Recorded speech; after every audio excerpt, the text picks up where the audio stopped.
Delhi liquor scam కేసులో నిందితురాలుగా ఉన్న BRS MLC KCR కుమార్తె కల్వకుంట్ల కవిత విడుదలయ్యారు.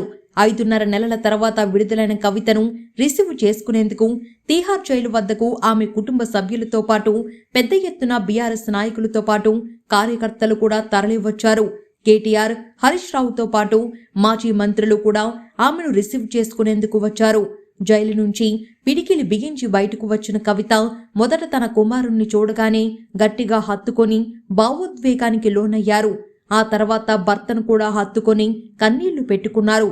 అనంతరం అన్న కేటీఆర్ మిగతా నేతలను కలిసి వాహనంలోకి చేరుకున్నారు. అనంతరం మీడియాతో మాట్లాడారు. 5.5 నెలల తర్వాత మీ అందరినీ మళ్లీ కలుసుకున్నందుకు ఆనందంగా ఉంది. 18 ఏళ్ల రాజకీయంలో ఎన్నో ఎత్తుపల్లాలు చూశాను.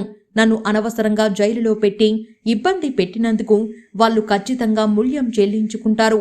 5.5 నెలల పాటు ఓ తల్లిగా పిల్లలకు, కుటుంబానికి దూరంగా ఉండటం ఎంతో ఇబ్బందికర విషయం. నేను మొండిదాన్ని. అనవసరంగా నన్ను జగమొండిగా మార్చారు. నన్ను, నా కుటుంబాన్ని ఎంతో ఇబ్బంది పెట్టారు. నన్ను అన్యాయంగా జైలులో పెట్టిన వాళ్లకు వడ్డీతో సహా చెల్లిస్తాం. ఆ సమయం త్వరలోనే వస్తుంది. ఇటువంటి కష్ట సమయంలో నాకు, నా కుటుంబానికి అండగా ఉన్న వాళ్ళందరికీ కృతజ్ఞతలు. నేను తెలంగాణ బిడ్డను. నేను కేసీఆర్ బిడ్డను. తప్పు చేసే ప్రసక్తే లేదు. నేను మొండిదాన్ని. నేను మంచిదాన్ని. అనవసరంగా జైలుకు పంపించి నన్ను జగమొండిగా మార్చారు. మేము ఫైటర్స్. న్యాయంగా పోరాడతాం. ప్రజాక్షేత్రంలో ఇంకా గట్టిగా పోరాడతాం. కమిట్మెంట్తో పనిచేస్తాం.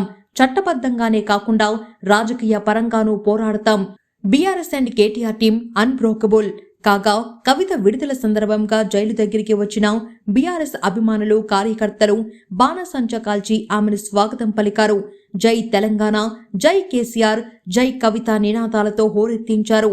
కాగా తన కోసం వచ్చిన అభిమానులు, కార్యకర్తలందరికీ కవిత పాదాభివందనం తెలిపారు. అయితే కవిత ఈరోజు ఢిల్లీలోనే ఉండనున్నారు. రేపు మధ్యాహ్నం ట్రయల్ కోర్టులో విచారణ ఉన్న నేపథ్యంలో హాజరైన అనంతరం 2:30 సమయంలో హైదరాబాద్కు బయలుదేరనున్నట్లు తెలుస్తుంది. ఈ క్రమంలో కవితకు ఘన స్వాగతం పలికేందుకు హైదరాబాద్లో బీఆర్ఎస్ శ్రేణులు పెద్ద ఎత్తున ఏర్పాట్లు చేస్తున్నారు.